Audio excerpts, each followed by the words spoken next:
Welcome to the program known as Perspectives. I'm Professor Leon Blevins, Professor of Government at El Paso Community College.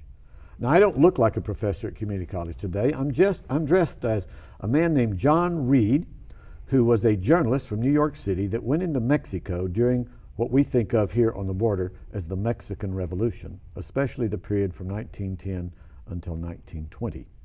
I have as a guest at this time a writer about the Mexican Revolution and about many events in the city of El Paso and our surrounding area. He's become well known as an expert on El Paso and Juarez history. Freddie Morales, glad to have you on my program. It's my honor to be here. Perspectives. We want to start with this business about the Mexican Revolution. There were a number of Mexican revolutions. The one that Father Hidalgo began back in the 1820s, and then you had a revolution of reform during the 1860s or somewhere in there. The Diaz government comes into place, turns into a dictatorship, and then there's a revolution against Diaz. Why the revolution? The revolution started because Porfirio Diaz had been in power in the presidency since 1877, and he was reelected illegally again in 1910. And a lot of Mexicans were dissatisfied, and they cried fraud during the election. That was the main reason, but there were other variables also. Was he an extremely strong supporter of the conservatives in Mexico, the pro-large landowners, the pro-affiliation with the Catholic wealth, or what? What was it that caused people to rise up against him? Well, he was very much close with the hacendados, the large landowners. Mm-hmm. He abolished the ejido system where Indians would have communal lands, and they were done away with. And a lot of Indians were clamoring for land to come back and for them to get justice. And the Indian peasantry was one main factor, mostly they being farm workers, that they rose up against Porfirio Diaz. It was really also an agrarian revolution against the affluent, rich landowners. Mm-hmm. Several years ago, I attended a premiere of a movie here in El Paso with Antonio Banderas. And the title of the movie, if I remember, is Pancho Villa as Himself. And it's about the movie making, the relationship of American journalists and movie makers in going into Mexico and actually filming the battles that Pancho Villa was leading people into, actually restaging some battles so they could get better film footage of that. And I noticed something about technology. I want to ask you about that. I noticed the technology of photography and filmmaking. And then I noticed the technology of the railroads, the trains. And then I noticed the technology of the gun. And of course, this very famous gun, designed and developed by Mr. Colt in Connecticut, that became known as the Peacemaker, very prominent in many scenes in that movie and in other movies of the Old West and the frontier. And then, as I recall, something is mentioned about an arms embargo by President Woodrow Wilson, stopping the shipment of weapons into Mexico, and the technology of the weapons and the ammunition to taking power from someone that possesses it. This is a weapon. This is a Colt weapon, a replica of a 6-shooter revolver. And so just about any kind of weapon that they could get their hands on, they wanted to use. And so I saw a lot of that in that film and things that I've read about the Mexican Revolution. So just briefly, tell us a little about your view or your perspective on these technologies, the role of filmmaking and photography to change opinions, say in favor of or against Pancho Villa, and the technology of the railroad and the technology of the guns. Well, first starting with the movies in relationship to Francisco Villa, the Mutual Film Corporation signed a contract with Villa circa probably 1914, and it was signed here in El Paso. And they went about shooting scenes all over Chihuahua, and they even had their own railroad car, and Villa had his own railroad service in northern Chihuahua. And they filmed battle scenes in the Ojinaga battle that occurred there in late December of 1913. But also, going back to what you mentioned about weaponry in Colts and rifles, a very popular rifle used by revolutionaries was the 30-30, or as they would label it, the 30-30. But during the punitive expedition, they experimented first with a lot of weaponry before the U.S. Army went abroad in Europe. We should explain what the punitive expedition is. The punitive expedition was an expedition headed by John J. Pershing to try and catch Francisco Villa after he raided Columbus, New Mexico in March of 1960. Okay, so Pershing took troops into Mexico. Yes. They never caught up with Villa, did they? No, they never captured him, but first they were able to experiment and test the use of modern trucks in warfare. They first tested the use of airplanes. The Jenny aircrafts were used. Even though they used only about 10 aircrafts, 8 of them crash landed in the desert, and I think only 2 of the aircraft survived. It was mostly a disaster for the U.S. Army. But in terms also, they used horses that were imported from Oklahoma and Minnesota, and they weren't used to the climate, and they didn't do too well in trying to capture Pancho Villa. Well, I have visited Fort Furlong at Columbus, New Mexico, and they tell some of the history of that, of the launching pad from that going into Mexico chasing Villa. Did you ever interview any of the old timers from that era that were still telling the stories about when they were in Columbus or their parents were in Columbus or something like that? Tell us about any of those. No, I'm a latecomer to the Mexican Revolution. All of the victims or the survivors of the raid in Columbus, they probably died circa by the 1960s and 1970s. Yes, I met a couple of them when I was in Columbus back in 1963. I was teaching at Deming, New Mexico, and got to visit. One of them is Mr. Dean. He's very active over there in the Columbus Historical Society, and his father or grandfather was killed during the raid in Columbus. Okay, so a little bit about the movies and the weaponry there and the reason for the revolution. Tell us about some of the major personalities. We know about Pancho Villa. Any others we should know about? The most colorful figures of the revolution were Francisco Madero, of course Francisco Villa, Pascual Orozco, Álvaro Obregón, Venustiano Carranza, Emiliano Zapata. Those are the main characters that played a role during the revolution. Now, some of them were competing for power after the fall of Diaz, right? Yes. To see who was going to be in control next. Well, not in the beginning. Francisco Madero had assumed power, but after a year in office, people got impatient that he was not pressing for reform real rapidly, including Emiliano Zapata. I felt that he got impatient, and it takes a while for reforms to take place, and they just wanted it, some of his opposers, for it to happen overnight. Did he come to El Paso or Juarez, as we now call it Juarez? Zapata or Madero? Madero. Yes, Madero came here in April of 1911, and he set up camp across Azarco. That was his headquarters for the planning of the eventual overthrow of Porfirio Diaz. And he did a lot of shopping here in El Paso. He knew a lot of prominent people. He knew the mayor at the time. He knew a lot of Jewish merchants that helped him out to supply his war machine. Now, Pancho Villa also came to El Paso. Yes, and he lived here in El Paso circa January and February of 1913, when he had escaped prison on Christmas Day 1912.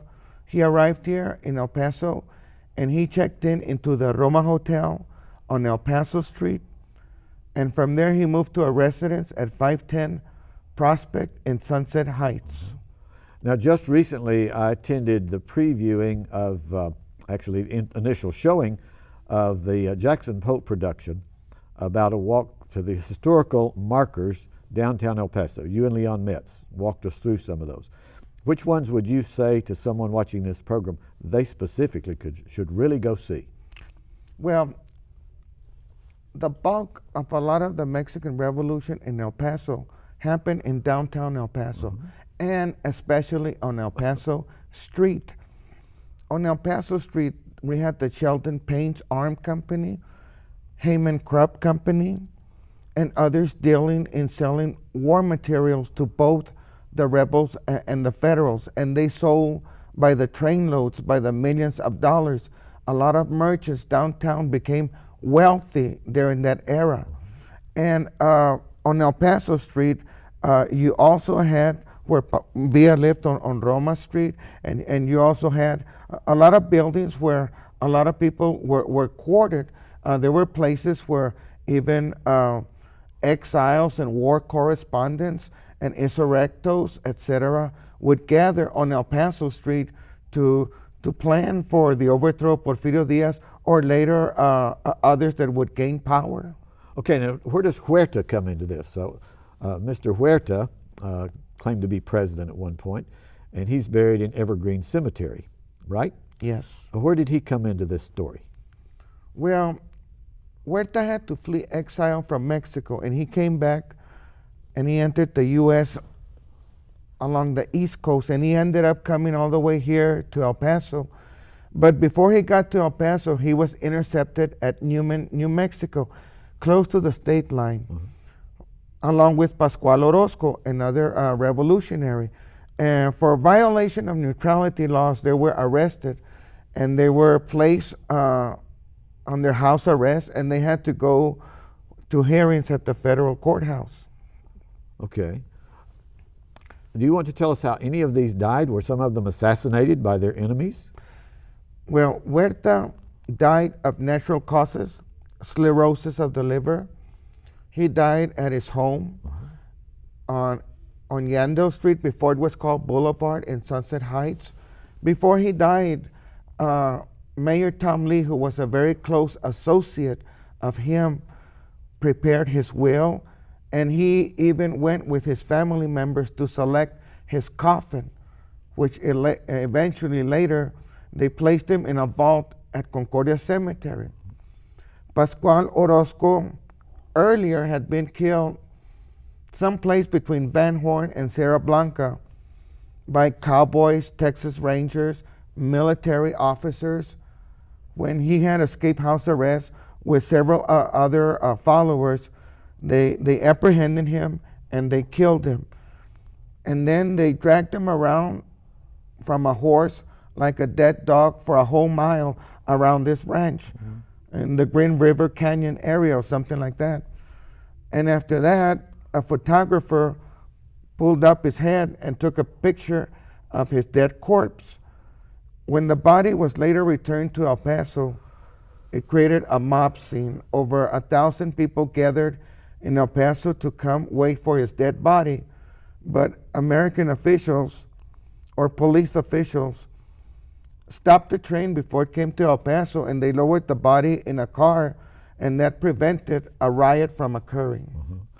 And his body was also placed in the same vault with Huerta later in Concordia. Interesting story. You're a great storyteller. I like that. Now, I recently visited the International Museum of Art on Montana Street, and there's a room there dedicated to the Mexican Revolution. It has drawings, paintings, and some items, collectibles from that period of time. Have you visited that? Yes, I have, and I recently found out that in 1955, circa sometime around that time, that museum at once owned a pistol that belonged to Francisco Villa.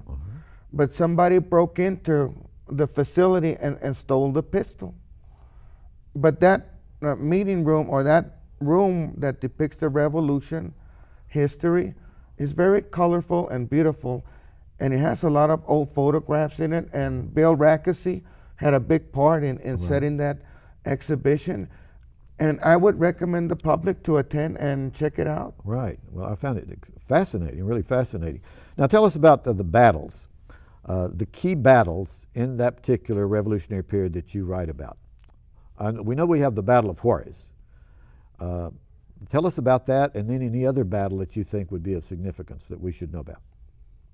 The Battle of Juarez in May 1911 was the most historic event in El Paso Juarez history. Even the El Paso Times, for the 3 days that the battle took, ran up to 3 or 4 extra newspapers. And they haven't done that since 9/11. I think they ran one extra release, the El Paso Times, recently, but it was very much involving people from both sides. When the battle started on May 8th, across from present-day Chihuahuita, it resulted when a scouting party ran into a federal entrenchment camp, and that set off the battle, and it ended 2.5 days later. And Juan Navarro, the federal commander, surrendered to Francisco Madero, and then later they had a cordial get-together here in the Toltec building. Now we're coming up. This is being taped today in late 2007. Late 2007. We're fixing to move into 2008. What's significant about 2008 with regard to the Mexican Revolution?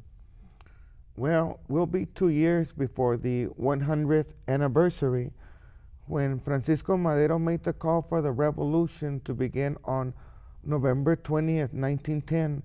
100 years from that date would be 2010. So that means we're only 2 years from there. And there's a lot of events and movements right now to educate the public in general about the history of this important epoch. Oh, okay. And it dates, it's very historic also along with the Chamizal dispute. But the Mexican Revolution brought the largest amount of refugees, poor and affluent, to El Paso, up to 10,000. 5,000 settled in Fort Bliss refugee camps. The other 5,000 in Chihuahuita, the Segundo Barrio, Sunset Heights, and the Golden Hill addition. Okay, now what about any other battles? We know about the Battle of Juarez. Were there any others leading up to that you think were significant of moving Pancho Villa up this way? Yes. The Battle of Tierra Blanca, November 1913, was a very brutal war where both sides suffered a lot of casualties. Tierra Blanca is located outside of Ciudad Juarez, and during that battle, if I remember correctly, Villista officers armed with dynamite a train, and they made the train move and hit the other federal train, and it caused a loud explosion that it caused the Federals to flee. And after that incident, it would be like the start for the rise of the military career of Francisco Villa. Oh, okay. And another battle, important in historical sense, is in 1919, Villa also attacked Ciudad Juarez. And there was a battle during that summer. And let me ask you the question about the death of Pancho Villa. When did that happen? What were the circumstances? That occurred in July of 1923, and it was a horrible, tragic death for Villa in Parral. That morning, he was traveling in his Dodge car with his escort, and he was ambushed right in downtown Parral by a group of people headed by Militon Lozoya and Jesus Salas Barraza. After that, he was taken to his Hotel Hidalgo. His body was embalmed, and then from there he was taken to the municipal cemetery in Parral. Now this program is called Perspectives. People have many different perspectives of Pancho Villa. A bandit, a Robin Hood of Mexico. What's your perspective on Pancho Villa? Good guy, bad guy, total mixture of all of them. He was both. He was a bandit, starting when he had to flee his hacienda as a teenager. When the landholder tried to rape his sister, he shot him in the leg, and he had to flee to the forest, and he was forced to become a bandit. He had always been a farm worker with a family. But in 1910, Abraham Gonzalez convinced Pancho Villa to join the revolution and to drop his banditry ways. And from there, many in the peasantry looked up to Villa because he fought for their rights. He was very much against the large landowners like Luis Terrazas, who owned a record 99 haciendas in Mexico. Okay. So what about the common people throughout Mexico today? Now, I know this is a generalization. They think of him as being good for them, the common people, even today? It depends on which faction of the revolution you're in. If they were federals and they were peasants, they would support their own commanders or leaders. Villa commanded the division of the North in northern Chihuahua and Durango and Sonora, and he mostly was roaming around the northern part of Mexico, Zapata in the south, Obregón in Sonora, Carranza in Coahuila. Okay, now we hear stories about Pancho Villa loved women and he loved ice cream. You want to talk about that? Yes, Pancho Villa had a sweet tooth, and he also liked ice creams. He liked chocolate baseball ice creams that were served in dishes in the old days. The elite confectionery was a popular place to go eat ice cream and candies and to have a good time, and he would like to frequent that ice cream parlor occasionally when he visited El Paso. His favorite candies were peanut brittle. He liked to drink strawberry pop. He didn't drink or smoke. And what about women? How many times was he married? Did anyone have a real count on how many wives he had? At least 3 or 4 legal marriages, but he had up to 20 different wives. The most famous are Luz Corral, Austroberta Renteria, Soledad Sáñez, and the many others. One of them even lived here in El Paso, and no, 3 of them lived here in El Paso at one time. Okay, well that's good. Anything else that you have discovered in writing about Pancho Villa or any other characters in the Revolution you'd like to share with our audience? Well, I've written a book on Francisco Villa. It's a very good, colorful pictorial history on him from birth to death. And I've always been amazed about he being a military genius. He wasn't educated. He never attended high school or college or anything like that. But he was close to educated people that gave him good advice. He had good cabinet members. In Chihuahua, he had a lot of support. And he had good instincts with regard to the people and what they were wanting at that particular time, evidently. Now we want you to give a telephone number in case anyone in our audience wants to get in touch with you with regard to maybe purchasing some of your materials. We don't give prices over the air, but give us a telephone number. Yes, my number is 771-6727. And if I might add one last thing, I'm writing on a encyclopedia set called El Paso and Juarez during the Mexican Revolution. There is so much history in this area, and I've done 3 volumes so far. I've covered the time period from 1879 all the way to 1913. Wow. And I still have 2 or 3 more volumes to go, and I hope to have this set completed before the 100th anniversary. Do you write on a computer? Do you use a computer for your writing? I have Microsoft Word, yes. Microsoft Word. For a number of years, you worked with just a typewriter? It's just recent. I've done, most of my stuff is handwritten. And do you use the internet quite a bit to pull down information? No, I don't. I don't have a computer. Oh, you don't have a computer. So you still have to go to a lot of the files. What about library usage? You spend a lot of time in the files at the libraries. I spend a lot of time in what I consider the mother of all libraries here in the American Southwest, that being the downtown El Paso Public Library. And there is a wealth of information there in vertical files, in microfilm, in books, magazines, etc. Well, that's great. Well, of course, you've worked with Leon Metz, and I met Leon Metz when he became an archivist at Texas Western College. I'm sure you use some of those archives too, don't you? Go to find the photographs and things that you can work into your materials?